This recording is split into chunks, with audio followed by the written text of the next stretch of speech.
नमस्कार। आपका अखबार के रविवार के विशेष कार्यक्रम में आपका स्वागत है। वादे के मुताबिक आज बताऊंगा कि क्यों उस समय के कांग्रेस अध्यक्ष सीताराम केसरी ने प्रणब मुखर्जी, जो बाद में देश के राष्ट्रपति भी बने, उनको एक रात के लिए नज़रबंद कर लिया था।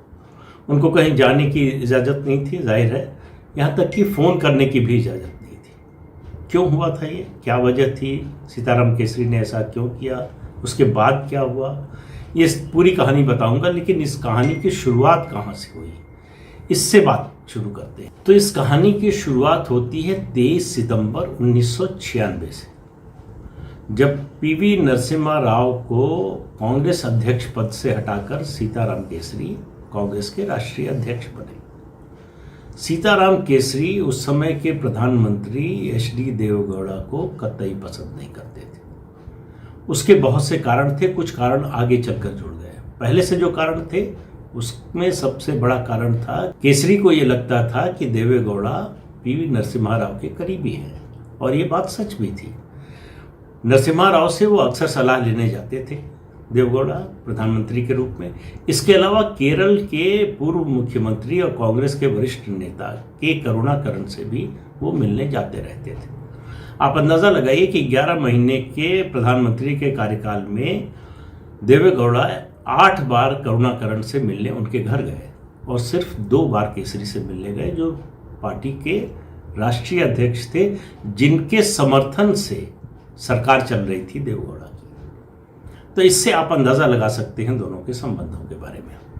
लेकिन जो संबंध बिगड़े उसके कई कारण हैं। पहला कारण, सीताराम केसरी के खिलाफ दिल्ली हाई कोर्ट के निर्देश पर आय से अधिक संपत्ति के मामले की सीबीआई जांच कर रही थी। केसरी चाहते थे देवेगौड़ा इस जांच को खत्म करवा दे, जो देवेगौड़ा के बस की बात नहीं थी, क्योंकि वो हाई कोर्ट के निर्देश पर हो रहा था। केसरी को यही नहीं, इतना ही नहीं था, उनको लग रहा था कि ये जानबूझ के जांच को तेज करवा रहे हैं। जब उनसे पूछताछ के लिए सीबीआई के अधिकारी गए उनके घर पर, तो उन्होंने बहुत बुरी तरह से उनको डांटा, कहा कि तुम्हारी हिम्मत है कि मुझे तिहाड़ भिजवा दोगे। तो उनके दिमाग में था कि ये सरकार मेरी बनाई हुई है, मेरे समर्थन से, मेरी पार्टी के समर्थन से चल रही है। दूसरा कारण ये था कि राजेश पायलट, जो कांग्रेस के नेता थे, उनकी शिकायत पर देवेगौड़ा ने केसरी के जो फिजिशियन थे, पर्सनल फिजिशियन थे, उनकी हत्या की जांच शुरू करवा दी। उनकी हत्या 1993 में हुई थी, तो इसने केसरी को और चढ़ा दिया। ये तो व्यक्तिगत मामले थे। दूसरा, कांग्रेस के भी कुछ नेताओं को और केसरी समर्थकों को यह ऐसा लगता था कि देवेगौड़ा की साजिश चल रही है, और वो कांग्रेस के ज़्यादातर बड़े नेताओं को रेवेन्यू के मामलों में और दूसरे आपराधिक मामलों में फंसा देना चाहते हैं। उस समय वर्किंग कमेटी के 19 में से 17 सदस्यों के खिलाफ जांच चल रही थी, किसी न किसी आपराधिक मामले या वित्तीय मामले की। तो इससे केसरी का जो शक था वो और पुख्ता हुआ। इसके अलावा देवेगौड़ा लगातार इस बात की कोशिश कर रहे थे कि कांग्रेस पार्टी में जो केसरी विरोधी है वो मंत्रिमंडल में शामिल हो जाए। उनकी नज़र सबसे ज़्यादा शरद पवार पर थी। शरद पवार के साथ 30 एमपी थे, जो उनके साथ व्यक्तिगत रूप से कहीं भी जाने को तैयार थे। लेकिन शुरुआत ऐसे नहीं हुई थी। शुरुआत में देवेगौड़ा को लगा था कि चूंकि सीताराम केसरी का कोई अपना जनाधार नहीं है, इसलिए वो ज़्यादा खतरा नहीं बनेंगे, उनके साथ काम करने में ज़्यादा दिक्कत नहीं होगी और उनकी सरकार चलती रहेगी आराम से। लेकिन ऐसा हुआ नहीं। जो कुछ मुद्दे बिल्कुल टर्निंग पॉइंट बने, वो सीताराम केसरी ने 1996 के उत्तर प्रदेश विधानसभा चुनाव के नतीजे आने के बाद एक अनुरोध किया देवेगौड़ा से। उनके घर गए, उनका जो सरकारी आवास था 7 RCR, वहाँ गए और हाथ जोड़कर अनुरोध किया कि यूनाइटेड फ्रंट मदद करे उत्तर प्रदेश में मायावती को मुख्यमंत्री बनवाने में। चुनाव के जो नतीजे आए थे उसमें हंगे से मिली आई थी। सबसे बड़ी पार्टी के रूप में भारतीय जनता पार्टी उभरी थी 174 सीटों के साथ। उसके बाद 110 सीटें समाजवादी पार्टी की आई थी, मुलायम सिंह यादव की पार्टी। 67 सीटें आई थी बहुजन समाज पार्टी की और 33 कांग्रेस की। कांग्रेस और बहुजन समाज पार्टी मिलकर चुनाव लड़ी थी। कांग्रेस 123 सीटों पर लड़ी थी और वो दिन और आज का दिन कांग्रेस कभी उभर नहीं पाई उत्तर प्रदेश में। तो ये वो चाहते थे कि मायावती को मुख्यमंत्री बना दिया जाए। उनको लगता था कि इससे कांग्रेस का दलितों में जनाधार जो खो गया है वो वापस आ सकता है। इसके लिए वो बहुत डेस्परेट थे। एक दूसरी मांग भी थी। तो उस समय जब मिलने गए और ये अनुरोध किया तो सीताराम केसरी ने कहा कि मैं अपनी पार्टी के जो वरिष्ठ नेता हैं उनसे बातचीत करके कोर कमेटी से आपको इसकी सूचना, इसकी जानकारी, इसके फैसले की जानकारी देने के लिए आपके घर आऊँगा। लेकिन देवगौड़ा कभी गए नहीं। फिर दूसरा एक डेलीगेशन भेजा सीताराम केसरी ने कांग्रेस के वरिष्ठ नेताओं का और कहा कि उत्तर प्रदेश के राज्यपाल रमेश भंडारी को हटा दें। देवगौड़ा ने उस डेलीगेशन से ये कहा कि 24 घंटे में ये काम हो जाएगा, लेकिन कभी नहीं हुआ। तो ये धीरे धीरे अब पारा बढ़ता जा रहा था।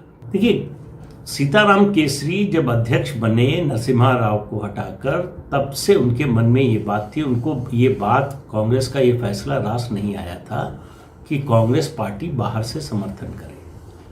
कांग्रेस पार्टी जनता दल से बड़ी पार्टी थी।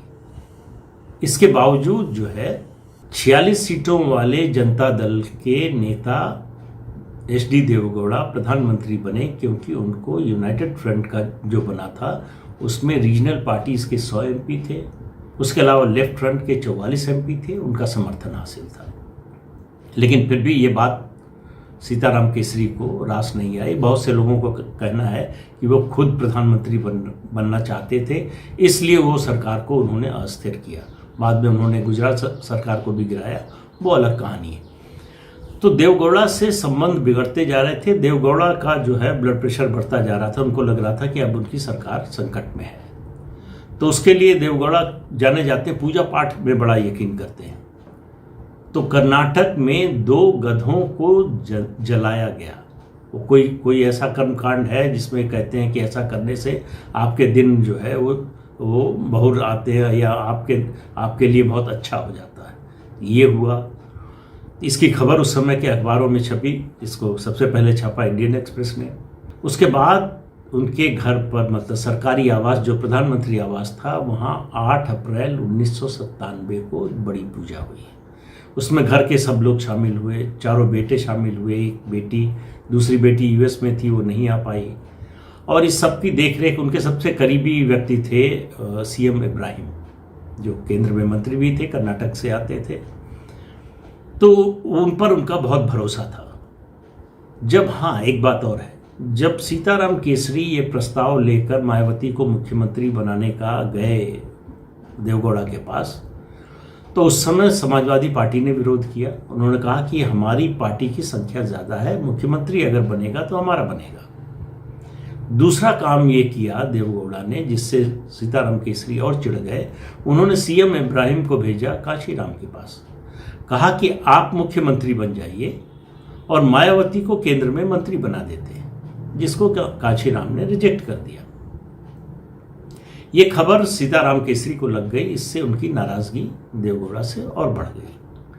अब दोनों के बीच में स्थिति ये हो गई कि इफ्तार पार्टी दोनों ने दी, प्रधानमंत्री ने दी तो उसमें केसरी नहीं गए, केसरी ने दी तो उसमें प्रधानमंत्री नहीं गए। इसके अलावा सार्वजनिक समारोहों में दोनों इस बात की कोशिश करने लगे कि ऐसे समय पर जाएं जब दूसरा ना हो, कि आमना सामना ना हो। तो जो पार्टी सरकार को चला रही थी, जिसके समर्थन से देवगौड़ा प्रधानमंत्री बने हुए थे, उसके अध्यक्ष से उनकी बातचीत लगभग बंद हो गई। अब देवगौड़ा जो है लगातार उनको लग रहा था कि, और उन्होंने बयान भी दिया कि देवगौड़ा ने कोशिश की कि किसी से उनके संबंध सुधरें। पहले तो उन्होंने एक लंच दिया उनके सम्मान में, लंच पे गए तो सीताराम केसरी, लेकिन अगले दिन फिर बयान दिया कि कांग्रेस के समर्थन को हल्के में न ले प्रधानमंत्री। फिर पेट्रोल के दाम बढ़े, उस पर चेतावनी दी सरकार को कि सरकार से हम समर्थन वापस भी ले सकते हैं। तो ये देवगौड़ा और जो है सीताराम केसरी के बीच में लुका छिपी का खेल जो है, ये चूहे बिल्ली का खेल चल रहा था लगातार, और सब लोग देख रहे थे इसको। सबको लग रहा था कि अब ये सरकार ज़्यादा दिन चलेगी, ये कठिन नज़र आता है।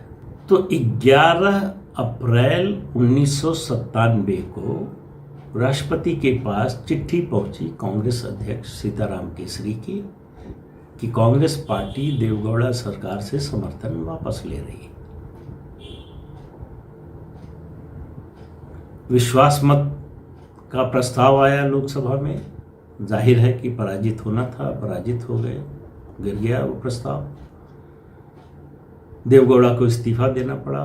12 अप्रैल को शरद पवार के घर पर 100 एमपीज की कांग्रेस की बैठक हुई, जिसमें राज्यसभा और लोकसभा के मिलाकर 100 थे।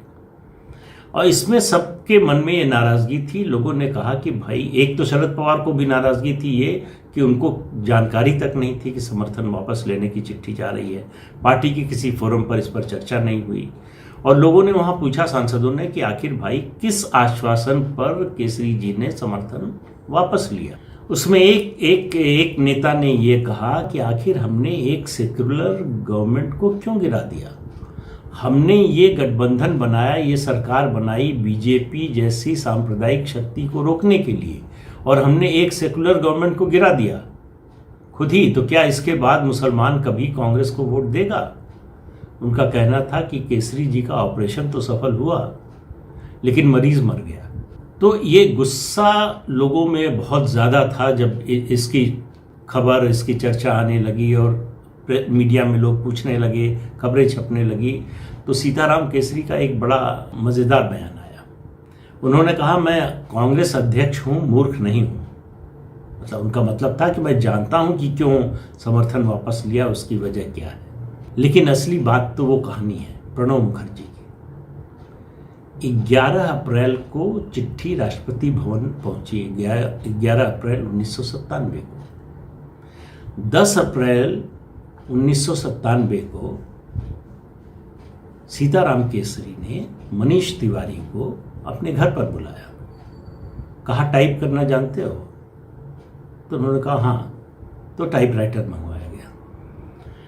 बोले कि एक चिट्ठी टाइप करवानी है और ये चिट्ठी राष्ट्रपति के लिए जानी है। तो मनीष तिवारी को थोड़ा शंका हुई, तो उन्होंने जानना चाहा, तो सीताराम केसरी ने उनको बता दिया। तो ये हुआ कि भाई, अगर इस तरह की चिट्ठी जानी है तो उसकी ड्राफ्टिंग कोई ज़्यादा परिपक्व आदमी करे जो इस तरह की ड्राफ्टिंग जानता हो। तो उसके लिए प्रणब मुखर्जी को बुलाया गया। प्रणब मुखर्जी आए सीताराम केसरी के यहाँ। ये देर शाम की बात है। वो चिट्ठी ड्राफ्ट हुई, फाइनल हुई, सीताराम केसरी ने उस पर दस्तखत किया। तो ये दोनों जाने के लिए खड़े हुए। तो सीताराम केसरी ने कहा कि ना, दोनों को यहीं पर रात में रुकना पड़ेगा।